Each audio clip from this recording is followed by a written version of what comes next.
Hello, this is Mrs. Brown, and today we're going to be adding and subtracting polynomials. Okay, so we had a previous video that had a lot of the basics about standard form and putting it in order and all that stuff, and so now we're actually going to get to just adding and subtracting. So the problem will come out looking a little bit like this when you get it.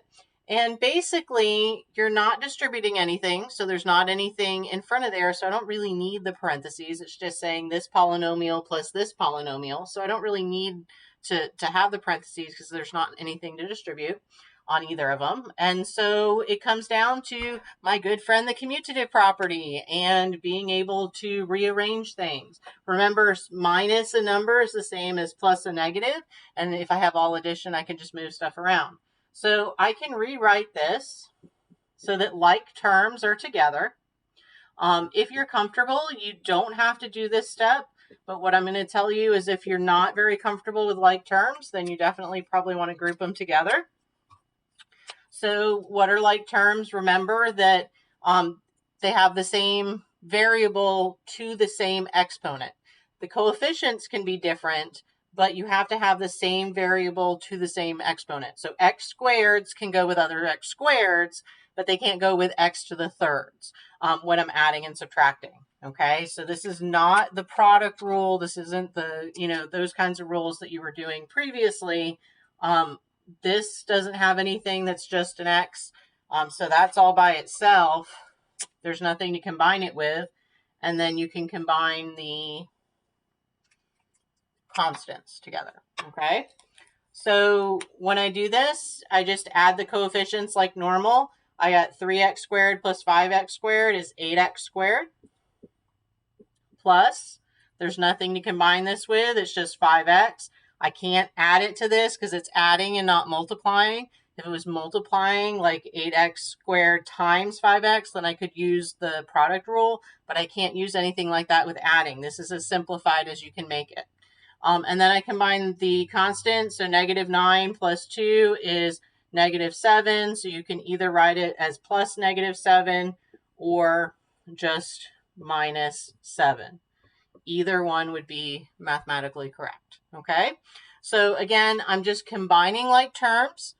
There's nothing to distribute. Now, after the next lesson, you're going to have something to distribute, and then you're going to do this. You're going to combine it. But for right now, we're just looking at combining like terms. So let's take a look at another example.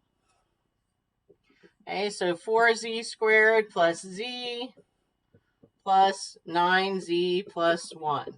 Again, I'm checking. There's nothing to distribute. There's nothing to distribute. I'm just adding. So I'm going to put like terms together. So when I look at this, I've got 4z squared. There's no square over here. I've got a z, and there's the 9z. So those are like terms because they're the same variable. It doesn't matter if the coefficients are the same. They usually aren't. But the same variable to the same exponent. Remember, z is the same as z to the first. Okay, plus good old 1. Okay. So again, when I've done that, I'm going to group like terms. Really, these are the only like terms. I can't combine z squareds with z when I'm adding and subtracting. So that's just going to be 4z squared plus z plus 9z. So remember, z accounts for 1 z, so that's 1 zebra plus 9 zebras is 10 zebras. Yay! Plus 1. I can't combine with anything. This is your final answer. That's as simplified as you can make it. Okay? So again, let's take a look at another example. Now, you can do this vertically where you line stuff up one over the top of one another, and some people are comfortable with that. For me, I like to see it side by side. But I'll show you with this next example how you can do that. We'll do it both ways. So you can pick what you're more comfortable with, but I'm a side-to-side person, so that's the way I tend to do it. Okay, but some people like to go up and down. I just find I'm more likely to make mistakes when I do it. That's why I don't do it that way. All right, so if I check, there's nothing to distribute, so I'm going to combine like terms. So I'm going to do it the shorthand way this time. So I've got 2x squared, 3x squareds. I can put x squareds with x squareds, but I can't put them with x's, or I can't put them with this because this is just xy. That's not the same thing. So I'm going to combine those together. So 2x squared plus 3x squared is 5x squared. Remember, I'm not messing with the exponents because I'm not doing multiplication or anything. Okay?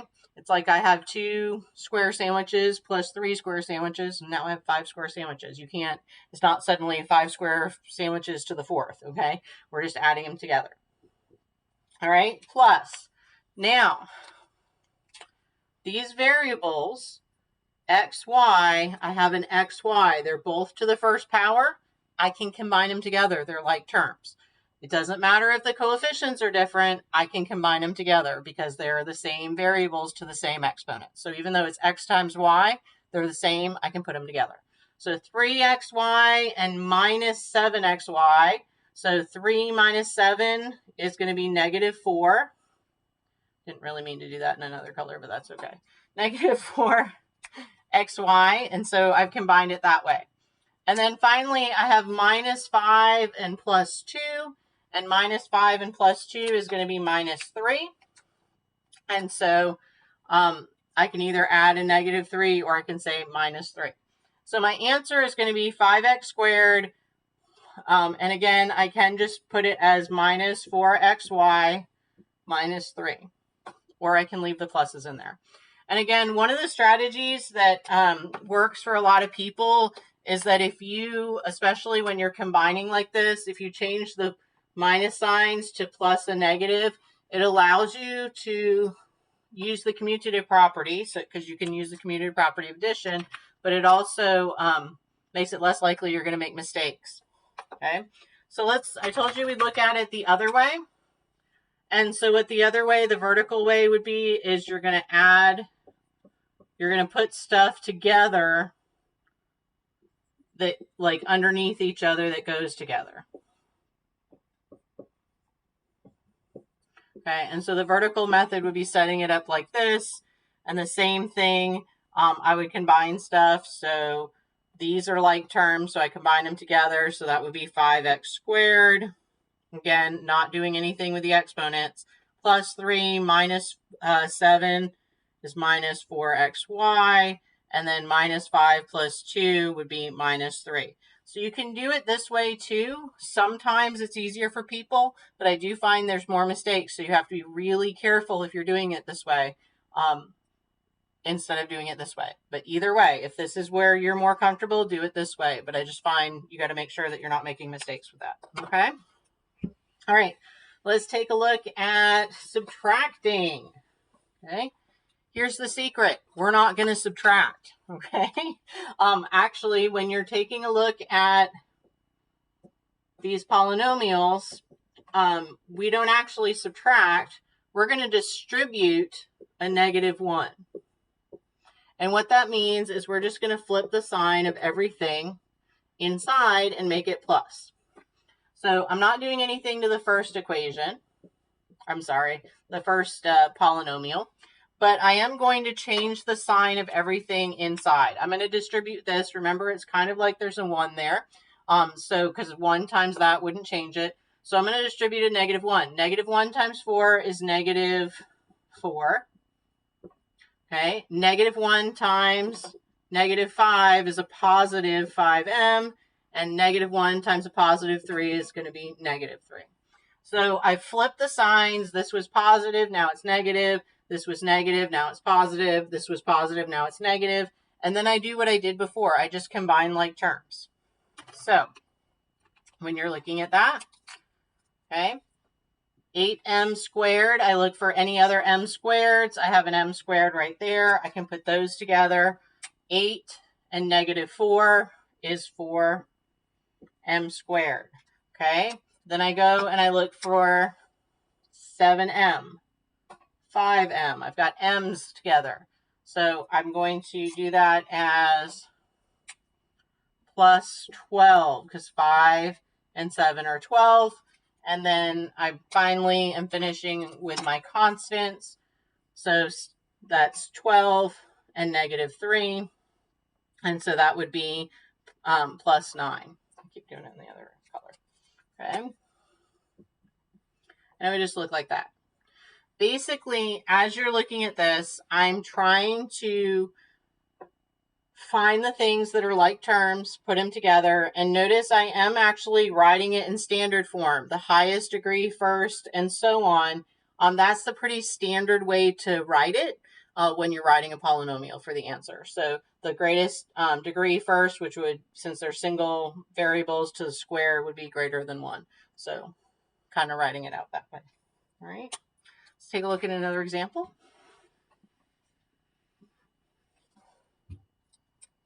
Okay.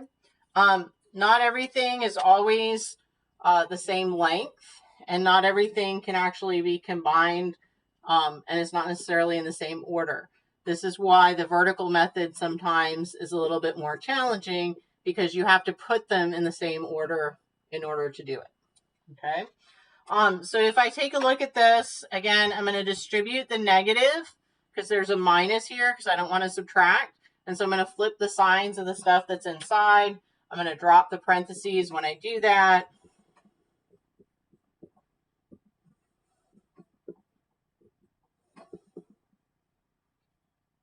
Okay, and so that would just be 13. Again, thinking that is plus, you're distributing a -1, it's going to be positive. Okay, so now I'm going to combine like terms. As I'm looking, I've got square here and a square here. So 4x squared plus -2x squared is going to be 2x squared plus, and then looking through, I only have the 3x. I don't have any other one. So plus 3x plus, and then when I'm looking at my constants, I've got the 9 and the 13. And so combining those would give me 22. So again, just taking a look at that. If I were to do this with the up and down method, the vertical method, I do basically what I did to begin with, which is distribute the negative. But when I write it, I have to line up like terms in order to be able to add them together. So I'm rewriting it in this order. I have to put the -2x here. There's nothing like this, so the plus 13's there. You could put 0x here if it makes you feel better, if you're doing it that way. Some people like to do that. Or you can just leave it as a blank, but you would be combining this way. So you got to put it in order first in order to be able to do that so that they match. Okay? One more problem. Okay. If I've got m squared minus 3m plus 2 minus 2m squared, I started too far over, plus 4m minus 5. Okay, again, I'm going to distribute the negative. There's nothing to distribute on the first one. Okay, this is like -1. I'm going to treat that like a plus sign. So -1 times +2 is -2m squared. -1 times +4 is -4m. And then -1 times -5 is +5 on the end. Okay, and whichever method you want to use, the vertical method or the side-by-side method, totally up to you. But as always, finding things that are like terms. M squareds can go with m squared. Remember, this is like 1m squared. So I have 1 minus 2. It's -1 or -m squared. I continue on looking. Okay, this is -3m and -4m. So plus -7m. Again, you got to be careful with your integers because your rules for integers apply. And then +2 and +5 gives me +7. So the biggest thing about this is just being really careful with your calculations, with everything you do. If you are rushing, you're going to get things wrong. You kind of have to take your time. You have to be really careful and conscientious when you're writing stuff. And if you do, this is not a hard skill. But there's a lot of mistakes with this, especially with the integers, the signs. Be really, really careful when you're doing that, okay? If you have any questions, you know where to find me. Have a great day.